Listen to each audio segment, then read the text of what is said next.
Deep within the heart of Whispering Woods, an untouched wilderness blanketed in an eerie fog, Emily and Mark set out on a camping adventure that would forever etch a tale of horror into their souls. The couple arrived at the woods with excited smiles, eager to embrace the tranquility of nature. They pitched their tent near a bubbling stream, surrounded by ancient trees that seemed to lean in as if sharing secret whispers. As the sun dipped below the horizon, they kindled a warm campfire and shared stories under the starlit sky. As midnight approached, the woods transformed into an unnerving silence. The crackling fire was the sole sound breaking the stillness. Then, out of nowhere, the woods erupted with bizarre noises, howls, rustles, and strange clicks that echoed through the night. Emily and Mark exchanged anxious glances, their laughter fading into dread. The cacophony ceased abruptly, leaving a heavy quiet in its wake. Trembling, they retreated to their tent, hoping for safety in the confines of fabric and nylon. Just as they were about to drift into sleep, a whisper slithered into their ears, a ghostly touch against their senses. "Hear me," it hissed, so faint they could barely believe they'd heard anything at all. The second day brought no relief from the growing unease. Every snapped twig, every rustling leaf, sent their hearts racing. They ventured deeper, driven by a mix of fear and curiosity, seeking answers in the heart of the wood's mystery. The silence persisted, as if the world itself held its breath. When night returned, the woods played a new trick. A haunting melody filled the air, a tune carried by an unseen instrument.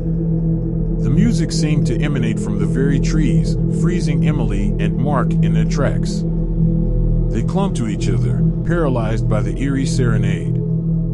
From that point on, the invisible entity's malevolence escalated.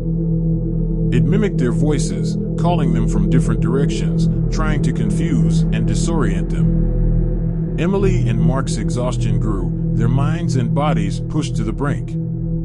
The climax arrived on the third night. Huddled in their tent, the entity began imitating memories, childhood giggles, parents' comforting voices. Emily and Mark realized they had to fight back or be consumed by the entity's darkness.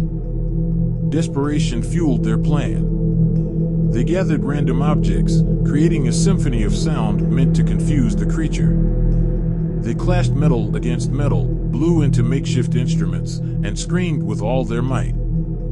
For a brief moment, chaos reigned.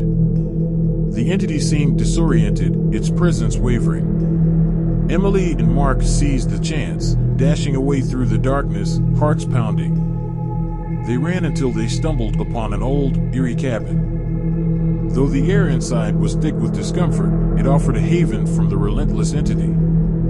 They barricaded themselves in and collapsed, gasping for breath. With the break of dawn, the woods returned to calm, as if nothing had happened. Yet Emily and Mark knew better. The entity remained trapped in the woods, an unseen malevolence awaiting new prey. Years later, the couple still shivered at the memory. The entity's whispers lingered in their dreams, a chilling reminder of the horrors they'd endured.